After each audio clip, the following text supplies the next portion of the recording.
हम बात करेंगे वॉमिटिंग, नोजिया, मोशन सिकनेस।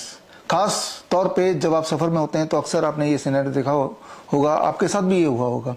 कैसे हम उसको अवॉइड करें या हॉल्ट करें, अगर आ ही गया तो कैसे हॉल्ट करें और आने से पहले कैसे अवॉइड करें, इसके लिए मुख्य रूप से काम करेगा फूड एज मेडिसिन। दो ही तरह के मेडिसिन है, food as medicine, pressure as medicine. पहले हम बात कर लेते हैं food as medicine. The best food is the ginger. यहाँ पे ये 10 ग्राम का जिंजर है, 10 ग्राम का जिंजर। इसके अंदर जो पॉलीफिनोल्स हैं वो multiple signalling molecule, it targets multiple signalling molecule of the body, और इसके वजह से ये एक बहुत ही इंपॉर्टेंट मेडिसिन के रूप में काम करता है अलग अलग मेडिकल कंडीशन में।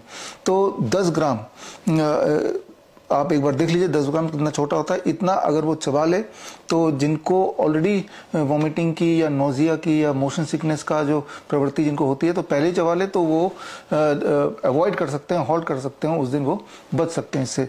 इसका जो असर रहता है वो 2 से 3 घंटे रहता है। इसका मतलब हर 2-3 घंटे में इतना छोटा एक अदरक का टुकड़ा चबाना है।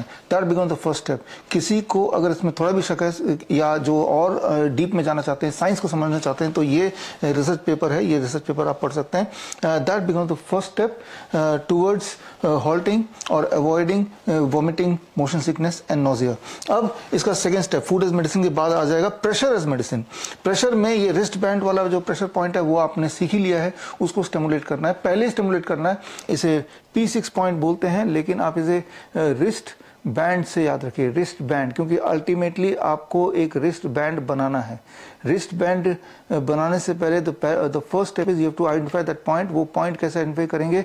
Very simple. आप मुझे देखिए, ये पहले तो मुट्ठी आपको समझाने के लिए मुट्ठी मैंने कर लिया, तो 2 टेंडन अब दिख रहे हैं, 2 टेंडन क्लियरली दिख रहा है। तो आपको इस तरह से जहाँ पे ये पॉइंट आप दिख रहे हैं राइट, वहाँ पे दोनों टेंडन के बीच वाला जो पॉइंट है उस पॉइंट को आप P6 बोल सकते हैं, और उस पॉइंट को स्टिमुलेट करना है 1.5 से 2 kg के प्रेशर पे रोटेटिंग मूवमेंट में 2 से 3 मिनट एक हाथ में, फिर 2 से 3 मिनट एक हाथ में। ये इंटरवेंशन करने के बाद आपको दोबारा से अब इस्तेमाल करना है रैपिड एक्शन किट बॉक्स का। अब देखिए, अब देख रहे हैं रैपिड एक्शन किट बॉक्स से आपने मेथी के दाने लिए, और मेथी के दाने लेके और आपने पेपर टेप लिया, पेपर टेप से मेथी के दाने से आपने एक रिस्ट बैंड बनाया।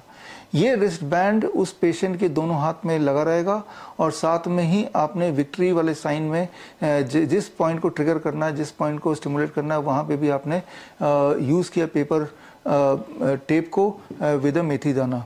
और उस पेशेंट को बोल देना है कि हर 3 घंटे के बाद खुद ही इस तरह से स्टिमुलेट करे जिस तरह से आपने एक बार करके दिया। वो पेशेंट खुद भी कर सकता है या उस पेशेंट के जो साथ में जो लोग हैं उनमें से कोई कर सकते हैं।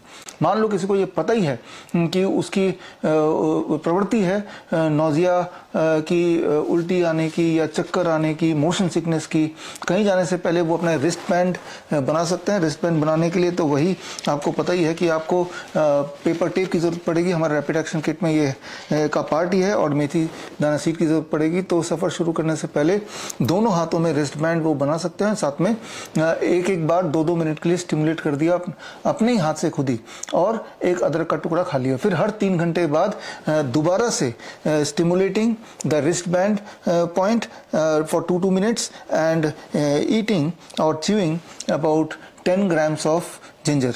ये जिंजर इतना इंपॉर्टेंट है कि मैंने अपने इस किट में अपने लिए जिंजर के लिए एक छोटा सा मैंने एक बैग बना दिया, जिंजर बैग, और इसी में रख के फिर इसको मैं इस बैग के इस बॉक्स के अंदर रख देता हूँ। और मैं ये भी इंश्योर करने लगा हूँ कि हर हफ्ते में एक बार, क्योंकि ये फ्रेश ही लेना होता है, निकाला और दोबारा दूसरा ताज़ा जिंजर से मैंने इसको रिप्लेस कर दिया। इतना थोड़ा केयरफुल होने की आपको आवश्यकता है। आफ्टर ऑल ये एक इंपॉर्टेंट मेडिसिन की तरह काम कर रहा है, वो भी बहुत सारे एक्यूट कंडीशंस में।